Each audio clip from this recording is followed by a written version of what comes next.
John O'Brien here. It's December 13th. It's about 6 below zero here in Wisconsin. We've had probably 14 inches of snow lately.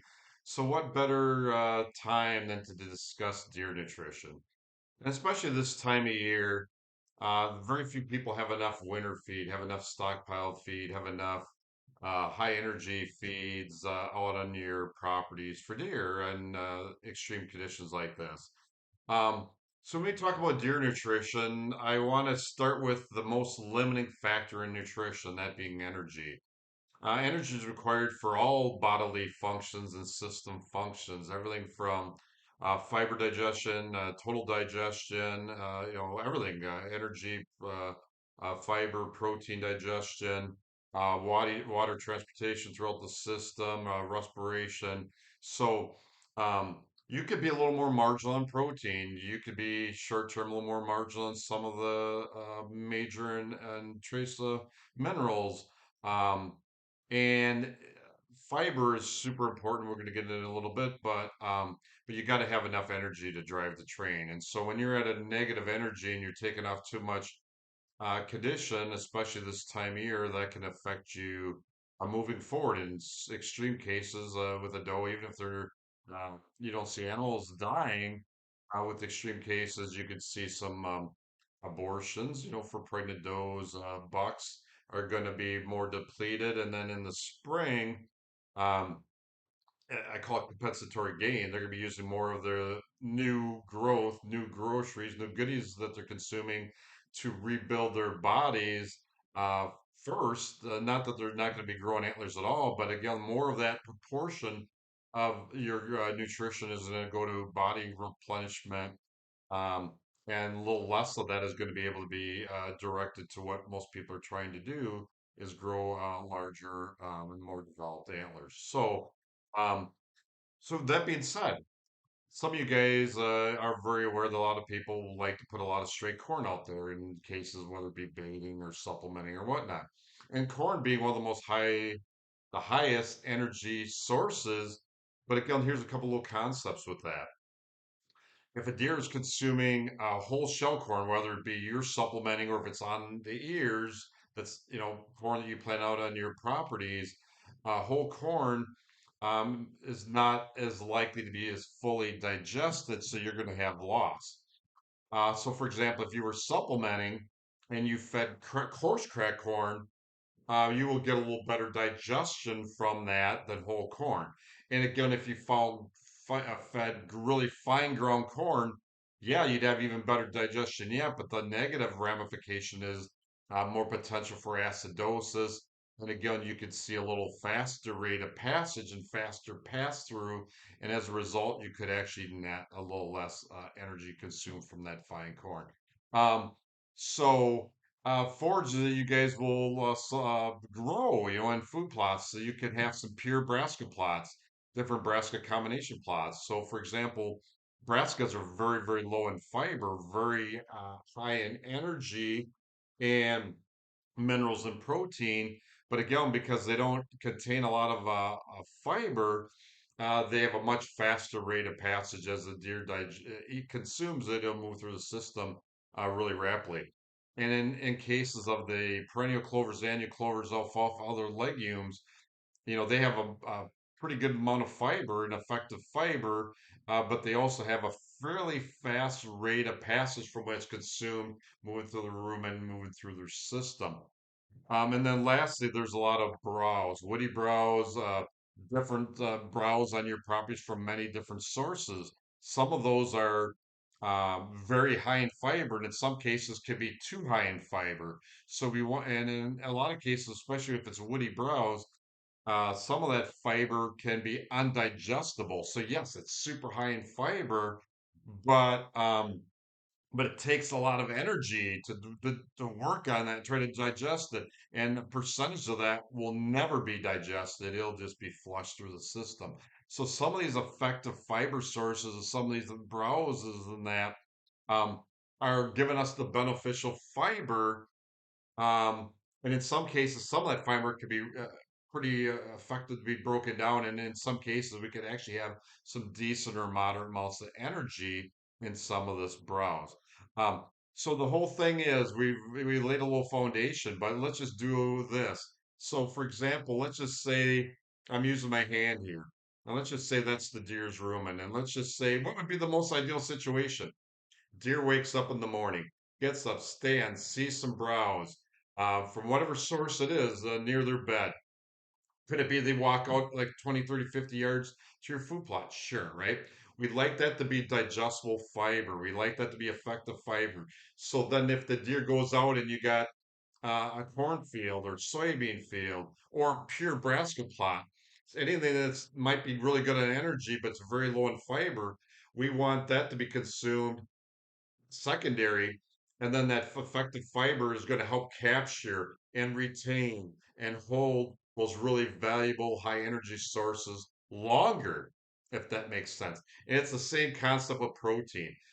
We'd like that protein to be consumed, ideally after they've had some good effective fiber. So some people are like, well, how do you make this work? And deer are selective browsers. They're not mob grazers for the most part, unless they have to be because they don't have any browse and they just have to rely on your food plots. But that's where you need to have a good blend of many sources.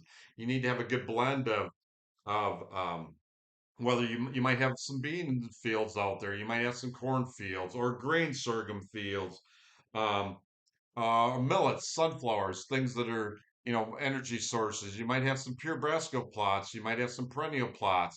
But again, this is where, a lot of people love winter wheat, winter rye, winter triticale, oats, things like that. And so even though they're not as high in protein, not as high in minerals, um, decent amount of energy, but they're really, really effective sources of fiber. So that's where certain blends like my grains, the greens is like the ultimate. So you actually have so high protein, digestible nutrition with the peas that are in there. You got the different brassicas, lower fiber, uh, good protein, good mineral, great energy.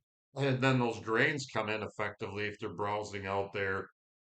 They're helping us lay down that fiber mat. They're helping us retain these forages in the system longer. So the key to nutrition is the longer you can retain whatever the deer eat, the better to a certain point. What is that certain point? It could be 32, 36, 40 hours. What happens if it took 60 hours to digest uh, fully a lot of the diet? And again, that's too slow rate of passage. There's deer are going to be filled up, tanked up, less room to keep, ruminating, consuming, grazing throughout the day. So, and the trade-off could be is let's just say if a deer just ate corn, you're throwing a big corn pile out there and it's high energy, right? But low fiber, the deer pile up on corn. You got a lot of energy, but it's flush through the system in 18, 24 hours. Netting, not retaining, let's just say about half that corn's flushed through the system. What is the net? How much total digestible energy was consumed by the deer if it's not staying in the deer long enough? So nutrition, again, backing up, effective fiber, hugely important. Energy, most limiting factor. Having a diverse set of digestible energies, fibers, different types of protein sources. Again, back it up.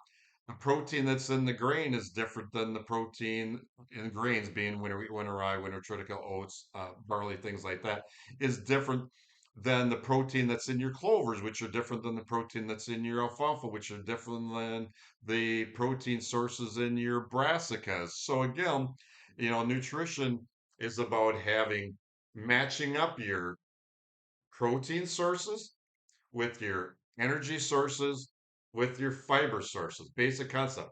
We want to have all three, the protein, energy, and fiber be a proportion of it being super fast broken down, a good portion of it being moderately broken down, and then a portion of it being slowly broken down. And then lastly, when you're talking nutrition, and again, you're not really balancing a diet for the most part with wild free range deer because there's so many variables, but something to think about. So nutrition, it's the diet that you formulate. So even if we're not balancing a diet, you did put a bunch of different food plots and supplements and that out in front of a deer, right? Um, That's the one you expect. It's the one you hope they're gonna be the most healthy. But then there's the one that they actually ate, right? And then there's also, well, what did they get out of that diet? You know? So I guess my point is with the free ranging whitetails, um, it's not just one thing, it's everything, having the diversity. And then the last little part of that puzzle is every step that deer takes to get their browse, their groceries, their goodies, there's a cost factor. There's energy that's spent, just like us. If we only have to walk from our living room couch to the kitchen 20 steps, it didn't really take much energy to do that, right? But what happens if we have to walk down half a mile to the corner grocery store, come back, cook, consume, right? There's some loss, right? Same concepts. Every step that deer takes will have a higher maintenance requirements.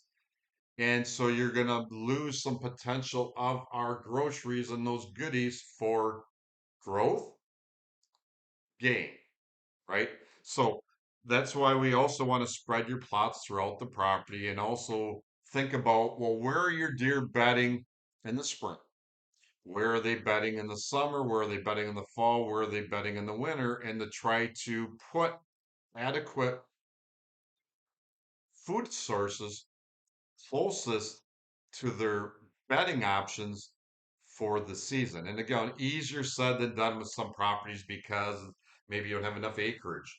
Maybe you don't have enough food plots. Again, for those of you guys that can spread the deer out, and for you guys that are really good managers, that should be one of your goals is having bedding for all seasons, putting that strategically where the deer want to be, not where you necessarily want them to be, and then consider putting those food sources, stockpiling cases, like if we're talking this time of year, your deer birds, your bulb plots, your corn, your beans, if at all possible, have those staged and planted closer to those areas that the deer that you know from experience, or for if you hire a consultant, he's out there working, you guys are touring your properties, you're figuring this stuff out, closest to where they're going to be at that point in time.